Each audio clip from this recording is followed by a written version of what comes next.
The Musk phenomenon, how a mother gains prestige through her son, was forged. Why can't China produce an Elon Musk? This is the Jersey News Commentary Channel. If there is one person who has been the most controversial, legendary, and astonishing figure in the world over the past 20 years, many people would probably think of the same name, Elon Musk. Some say he is crazy. Some say he is a fraud. Some call him a business genius. Others say he is a modern version of Edison, Steve Jobs, or even Iron Man. Reusable rockets, satellite internet, brain-computer interfaces, the electric vehicle revolution, artificial intelligence, lunar colonization, things that sound like science fiction are, in one way or another, almost all connected to him. On June 12, SpaceX went public, and its market value quickly surpassed $2 trillion. Musk's personal wealth also exceeded $1 trillion, making him the richest person on Earth by an unreachable margin. Musk's reputation once again spread across the globe. In particular, the rapid rise of Starlink's low-Earth orbit satellite internet system has made more and more people realize that Musk is no longer merely an entrepreneur, but a creator of a certain kind of national capability. Thus, an unavoidable question surrounds us: why did America produce Elon Musk, while China cannot? In the eyes of many Chinese people, Musk is an unrepeatable anomaly, an accidental genius, a once-in-a-century madman, accidental, special, lacking any regularity or pattern. Some even say Musk is too dangerous, too unconventional, and that China has no need to learn from him. What I want to say is this: all of these perceptions fundamentally misunderstand the Musk phenomenon. Of course, Musk possesses extraordinary individual uniqueness. But the Musk phenomenon is not a miracle. At its core, it is an extreme combination of the inevitability of institutions and culture with the contingency of an exceptional individual. He is neither mysterious nor terrifying, nor is he beyond imitation or learning. Musk is the perfect combination of accident and inevitability. My basic judgment is this: Musk is both accidental and inevitable. Where does the accidental part lie? Obviously, in the individual.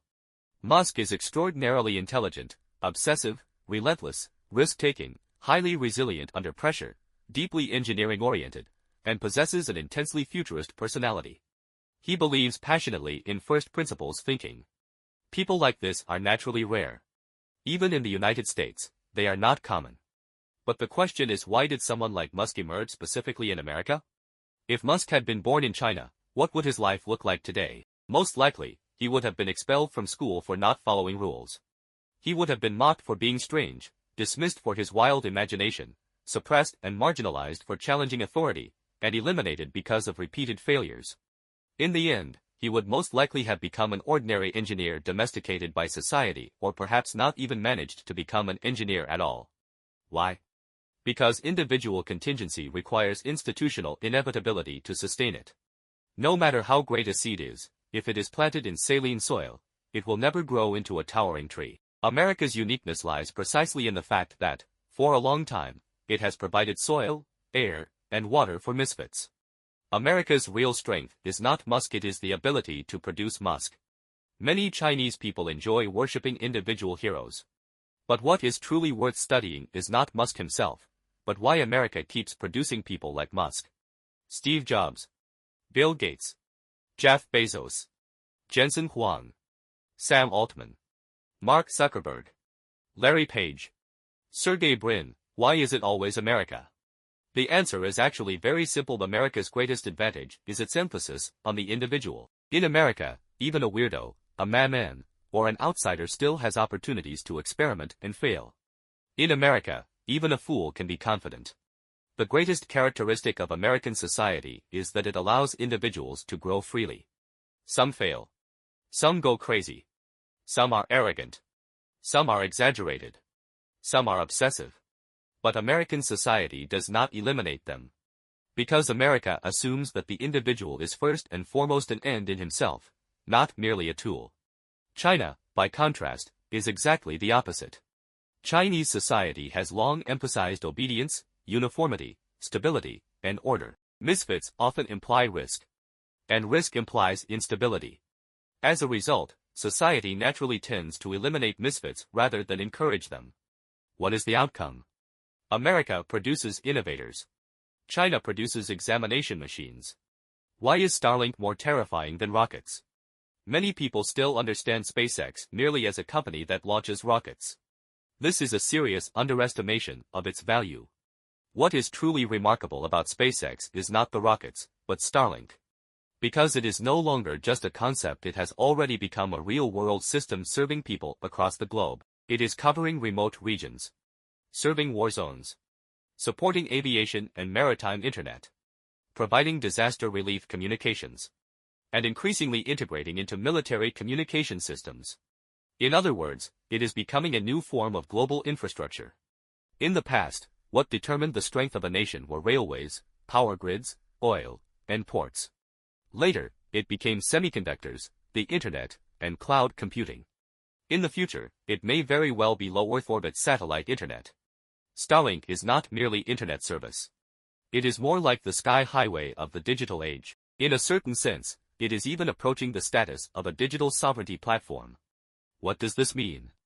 It means that America is extending national capability into outer space.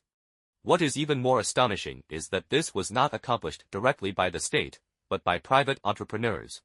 This is America's uniqueness. The state allows private power to grow into national power. The American government has never truly sought to suppress it. Instead, it seeks to benefit from it, leverage it, and strengthen itself through it. In a certain sense, America becomes stronger because of Musk. There is an old Chinese saying, a mother gains prestige through her son. Today's America, to some extent, is also experiencing this phenomenon and is proud of it. America gave birth to Musk. And Musk, in turn, reinforces America's strength. Why can't China produce Elon Musk? Many people may object. China also has smart people. China also has engineers. China also has capital. All of these are true. China has never lacked intelligent people. Some scholars have argued that, in terms of intelligence, Chinese people may rank second only to Israelis among the populations of roughly 200 countries in the world. What China truly lacks is an institutional and cultural environment that allows intelligent people to grow freely. First, China does not tolerate misfits. A Musk-like figure is inevitably disobedient, unstable, and difficult to manage. Yet the Chinese system places the highest priority on controllability. As a result, the more individuality one has, the more dangerous one becomes. And the more dangerous a personality is perceived to be, the more tightly it is controlled until it is ultimately eliminated. Second, China lacks a culture of failure. SpaceX rockets exploded many times, but America allows failure. China, by contrast, places far greater emphasis on not making mistakes and not losing face. Especially, not losing the leader's face. Not losing the country's face. And certainly not losing the supreme leader's face. The result? High-risk innovation becomes increasingly rare, almost non-existent. Third, Chinese entrepreneurs lack a sense of security. Today, they may be honored guests. Tomorrow, they may be subjected to crackdowns. Entrepreneurs increasingly understand where the boundaries of safety lie. As a result, few people dare to take real risks anymore. Jack Ma's disappearance from public prominence already says enough. By contrast, Musk and Trump went from allies to open conflict, eventually parting ways after direct confrontation. And Trump himself is someone known for holding grudges and seeking revenge. Yet Musk remains safe to this day, does he not? The brilliance of the spring and autumn period was rooted in freedom. Many people fail to realize that the greatest era in Chinese history was, precisely, its freest era. During the spring and autumn and warring states periods, hundreds of schools of thought flourished. Confucianism, Taoism, Moism, legalism, the school of names, yin-yang philosophy, diplomacy and strategy, ideas could be expressed freely. Talent could move freely. Different schools of thought competed openly. Although that era appeared chaotic on the surface, it was, in fact, extraordinarily great. Confucius, Mencius, Laozi, Zhuangzi, Mozi, Xiangyang, Han Fizi, and countless other great thinkers and philosophers all emerged from that age. Why? Because thought had not yet been unified. After the policy of rejecting all schools of thought and honoring only Confucianism, intellectual life gradually became centralized and unified.